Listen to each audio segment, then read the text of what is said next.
NCERT science class 7 अध्याय 16 जल एक बहुमूल्य संसाधन। हम लोग कक्षा 7 के अध्याय 16 को पढ़ने जा रहे हैं। पाठ का नाम है जल एक बहुमूल्य संसाधन, जिसका हम लोग मेन पॉइंट यानी समरी पढ़ेंगे। सारांश थोड़े में पूरा पाठ को हम लोग पढ़ लेंगे। जल सभी जीवों के लिए आवश्यक है। इसके बिना जीवन नहीं जी जा सकता।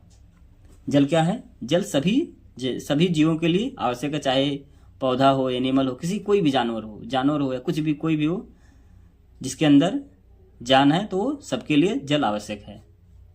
इसके बिना जीवित नहीं हो सकता, यानी जो भी जीवन जिसके अंदर है वो बिना जल के जीवित नहीं रह सकता। पानी 3 रूपों में मौजूद है। पानी को कितने रूप में मौजूद है? 3 रूप में, ठोस, तरल और वाष्प। पानी के कितने रूप होते हैं? 3 रूप होते हैं। ठोस, जैसे फ्रिज में अगर बर्फ जमा रहता है वो भी पानी का एक रूप होता है ना, तो वो सॉलिड हो गया, ठोस हो गया। और जो पानी हम लोग पीते हैं वो कैसा रहता है? तरल रहता है। और जब पानी को गर्म करते हैं तो वाष्पित हो जाता है ना, तो वो वाष्प हो गया। यानी पानी के तीनों रूप में मौजूद है, ठोस, तरल और वाष्प। ठोस क्या है? पृथ्वी के ध्रुवों पर बर्फ से ढके पहाड़ों और हिमनदों पर। ठोस कहाँ है? बर्फ से ढके पहाड़ों पर, हिमनदों पर, ये ठोस है। तरल पदार्थ क्या है? महासागरों, झीलों, नदियों और भूमिगत में। यानी जो महासागर में जो पानी है, महासागर में, झील में, नदियों में, और भूमिगत यानी जमीन के अंदर जो पानी है, कैसा है? वो तरल है। गैसीय, वायु में जलवाष्प होते हैं, वो गैसीय अवस्था में है। सतही जल, समुद्र और महासागर, नदियां, झरने, झीलें और तालाब, ये सब कैसे जल हैं? सतही जल हैं। भूजल यानी भूमि जमीन और जल में पानी। भूजल यानी जमीन के अंदर का पानी।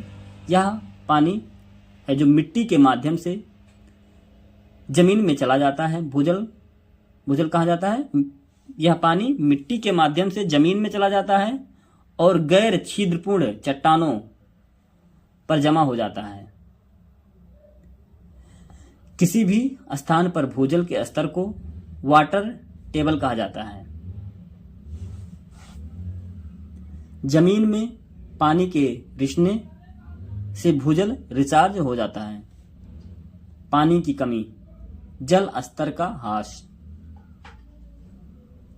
नंबर 1, जनसंख्या में वृद्धि से खुले क्षेत्रों में कमी आती है, जिससे वर्षा जल का रिसना कम हो जाता है। जैसे जनसंख्या ज्यादा वृद्धि होने के कारण क्या होता है? खुले क्षेत्रों की कमी हो जाती है। सब वहां पे बन जाता है, प्लास्टर होता है, सब कुछ जमीन खुला कम रह जाता है, जिससे वर्षा का जल रिसना यानी सोखने में कमी आ जाती है। तो इससे भी पानी की कमी होती है।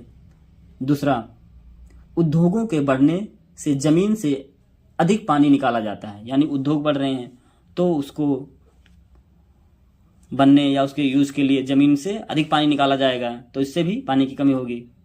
थर्ड, कृषि गतिविधियां अनियमित वर्षा के कारण सिंचाई प्रणालियां विफल हो जाती हैं, जिसके परिणाम स्वरूप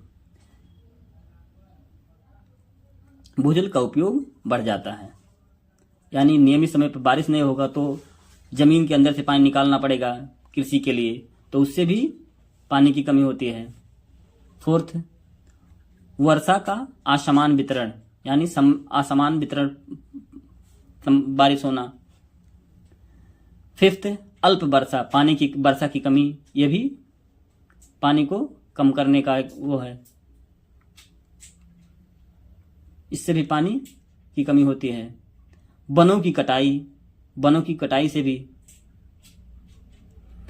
हालांकि जल चक्र द्वारा जल को बनाए रखा जाता है, फिर भी दुनिया के कई हिस्सों में पानी की भारी कमी है। जल चक्र द्वारा जल को बनाए रखा जाता है, फिर भी दुनिया के कई हिस्सों में पानी की भारी कमी है। जल चक्र यानी बारिश होता है, फिर उससे वाष्पित होकर फिर कंडेंसेशन होकर वो फिर बारिश होता है। ये जल चक्र है। पानी का असमान वितरण है।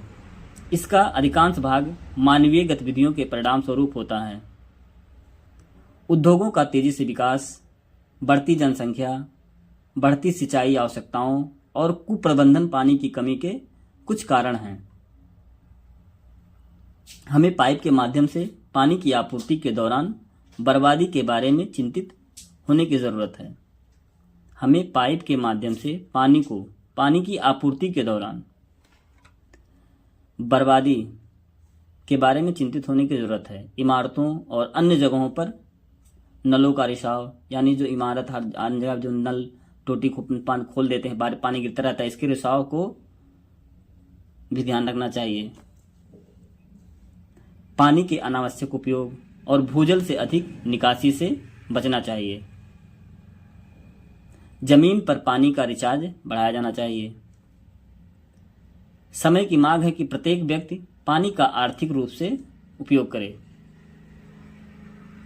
कुछ दिनों तक पानी न देने पर पौधे मुरझा जाते हैं और स्वतः सूख जाते हैं।